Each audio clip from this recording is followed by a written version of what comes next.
శ్రీమాత్రే నమ. జయ గురు దత్తాత్రేయ నమ.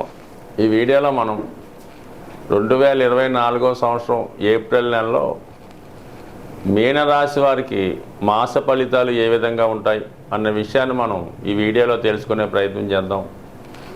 మీనరాశి వారికి ఈ నెల ప్రారంభంలో రాశిలోకే శుక్రగ్రహ ప్రవేశం, అది శుక్రునికి ఉచ్చస్థితి అవ్వటం వల్ల జాతకుడు ఈ నెలంతా కూడా చాలా ఆనందంగా మంచి విషయాలు తెలుసుకుంటూ, మంచి వారిని కలుసుకుంటూ, ఎక్కువగా శుభవార్తలు వింటూ, మంచి ఫంక్షన్స్లోనూ వివాహ వేడుకల్లోనూ ఆనందంగా గడిపే అవకాశం ఉంది. ఇది స్త్రీలకి ఇంకా అనుకూలమైనటువంటి సమయం. వాళ్ళకి విలువైన ఆభరణాలు, పట్టు వస్త్రాలు, బంగారు నగలు లాంటివి వాళ్ళ స్థాయిని బట్టి లభించే అవకాశం ఉంది. ఇది ముఖ్యంగా వివాహ ప్రయత్నం చేస్తున్నటువంటి స్త్రీలకి చాలా అనుకూలంగా ఉండే అవకాశం ఉన్నది.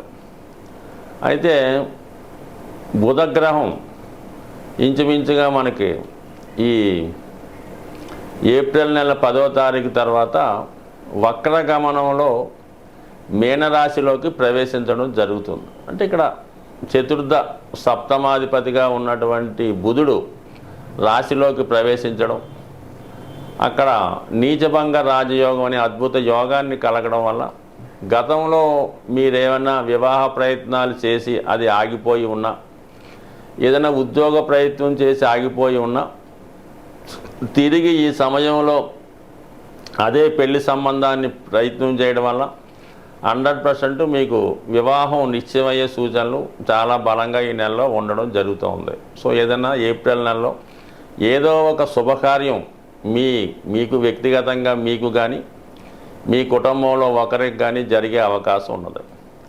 మరీ ముఖ్యంగా అక్కడ ఈ బుధ శుక్రుల కలయికతో రాహు సంచారం వల్ల ఇది సినిమా రంగం, టీవీ మీడియా రంగంలో ఉన్న వాళ్ళకి, సాఫ్ట్వేర్ రంగంలో ఉన్న వాళ్ళకి నూతన ఉపాధి అవకాశాలు, అలాగే విద్యా సంబంధించిన విషయాల్లో విద్యార్థులకి విదేశాల్లో ఉన్నత విద్యా అవకాశాలు లాంటివి కూడా లభించే అవకాశం ఉంది.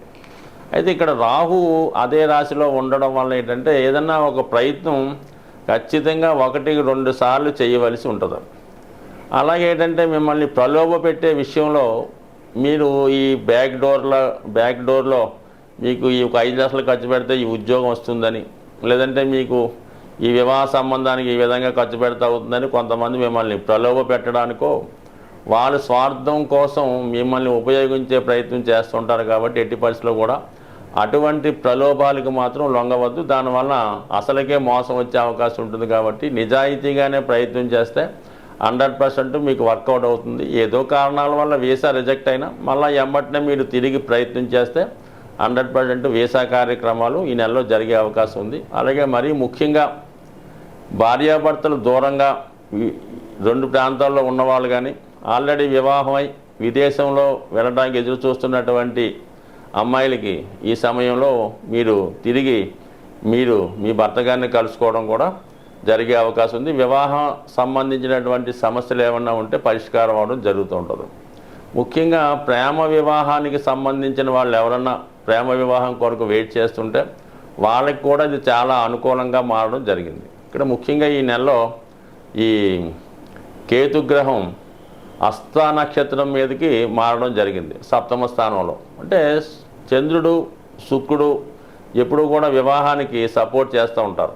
అటువంటి చంద్రుని యొక్క నక్షత్రం మీదకి హస్త నక్షత్రం మీద కేతుగ్రహం మారడం వల్ల మరి మీనరాశి వారికి ఇది 7వ స్థానం అవటం వల్ల కన్యారాశి 100% వివాహ సంబంధించిన విషయంలో ఉన్నటువంటి సమస్యలు పరిష్కారం అవుతాయి.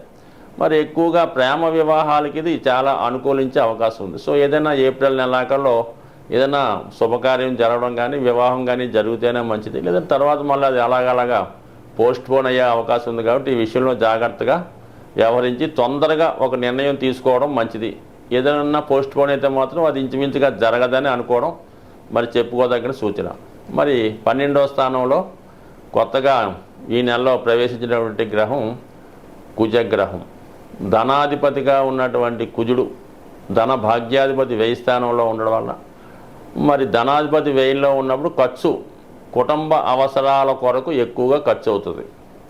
అలాగే కుజుడు కాబట్టి ఏదైనా రుణం తీర్చే ప్రయత్నాలు కానీ, గృహాన్ని రిపేర్ చేయడం కానీ, గృహం కొనడం కానీ, అంటే స్థిరాస్తికి సంబంధించినవి, ఆస్తి కొరకు సంబంధించినవి, కుటుంబ సభ్యుల కొరకు ఖచ్చితంగా ధనం వ్యయం అవుతుంది. అలాగే భాగ్యాధిపతి కూడా కుజుడు అవటం వల్ల మరి భాగ్యస్థానం భాగ్యాధిపతి వేయిలోకి వచ్చినప్పుడు పుణ్యక్షేత్రాల దర్శనం కొరకు కానీ, శుభకార్యాల కొరకు అంటే ఏదైనా ఒక ఖచ్చితంగా ఇవన్నీ కూడా ఈ రాశి వారికి వివాహానికి సంబంధించినటువంటి ఖర్చు చెప్తుంది. అది వాళ్ళకన్నా అవ్వచ్చు, వాళ్ళ కుటుంబంలో ఒకరికన్నా అవ్వచ్చు. కాబట్టి జాగ్రత్తగా మరి ఇది కూడా మనకి ఇండికేట్ చేస్తుంది. కాబట్టి ఖర్చు తప్పనిసరిగా ఉంది. ఒకవేళ వివాహం కాకపోతే పుణ్యక్షేత్రాలు దర్శించడం, ఏదైనా గృహాన్ని పర్చేజ్ చేయడం. ఇక శని ఆల్రెడీ 12వ స్థానంలో సంచరిస్తున్నాడు.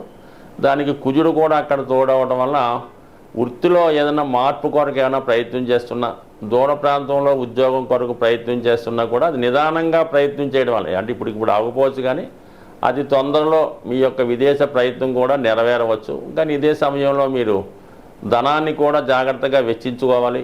మరి ప్రస్తుతం రాహు రాశిలో సంచరిస్తున్నప్పుడు అనవసర ప్రలోభాలకో, ఎవడో వీసా ఇప్పిస్తాడనో, ఇంకోటి చేస్తాడనో, వాడికి ఏదో ముందు ఒక అడ్వాన్స్కో 10 లక్షలు ఇచ్చి తర్వాత మిగతాది ఇచ్చి కార్యక్రమాలు ఏం పెట్టుకున్నా కూడా ఖచ్చితంగా మీరు నష్టపోయే అవకాశం ఉంది. కాబట్టి ఎట్టి పరిస్థితుల్లో కూడా ప్రలోభాలకి లొంగవద్దు. సిన్సియర్గానే ట్రై చేసుకోండి. ఈ సమయంలో ఒకసారి మీ చేతి నుంచి ధనం బయటికి వెళ్ళిందా, చేయి జారిందంటే తిరిగి పొందడం అన్నది ఇంచుమించుగా అసాధ్యం. అది పోగొట్టుకున్నట్టే అనుకోండి, అంతే తప్ప తిరిగి వస్తుంది మాత్రం అనుకోవద్దు. అందుకని ఇటువంటి కార్యక్రమాలు చేయొద్దు. సాధ్యమైనంత వరకు ఎవరన్నా అప్పు అడిగినా కూడా ఇవ్వకుండా జాగ్రత్త పడటం మంచిది. అంటే అసలే మొగమాటస్తులైనటువంటి మీరు ఏదో విధంగా మీ దగ్గర డబ్బు ఉందని తెలిస్తే ఎవరో ఒకరు బంధువులు, స్నేహితులు మిమ్మల్ని మీ దగ్గర నుంచి ధనం తీసుకునే ప్రయత్నం చేస్తారు. కాబట్టి చాలా వరకు గుప్తంగా వ్యవహరించండి. అంటే అది ఇప్పుడు మీరు ఇవ్వచ్చు, కానీ తిరిగి అవసరానికి అది మీకు రాకపోవడం వల్ల చాలా ఇబ్బంది పడే అవకాశాలు ఉన్నాయి. కాబట్టి సాధ్యమైనంత వరకు ధన విషయంలో చాలా గోప్యంగా వ్యవహరిస్తేనే తప్ప దాని నుంచి మీరు బయటపడలేరు, ఈ మొగమాట నుంచి. కాబట్టి జాగ్రత్తగా వ్యవహరించండి. దాని తర్వాత వీలైతే గోల్డ్ కొని దగ్గర పెట్టుకోండి తప్ప క్యాష్ రూపంలో మీ దగ్గర ఉంచుకోవద్దు.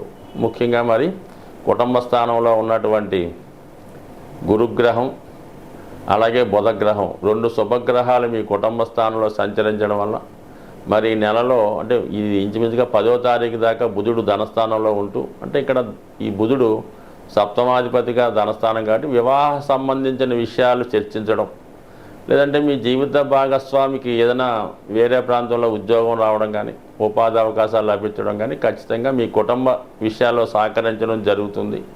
అలాగే మీ తల్లిగారు కానీ, తల్లిగారు బంధువులు కానీ మీ యొక్క కుటుంబ విషయాల్లో చర్చించి ఏదో ఒక శుభకార్యానికో, ఆర్థికపరమైనటువంటి అభివృద్ధి కొరకు ఖచ్చితంగా మంచి శుభవార్తలు ఈ నెలలో మీరు వినే అవకాశం ఉంది. సో ఏదైనా ఈ రాశివారి ఈ నెలలో మరి బుధవారం రోజు వెంకటేశ్వర స్వామి ఆలయంలో వెంకటేశ్వర స్వామి కళ్యాణం జరిపించినా ఓకే.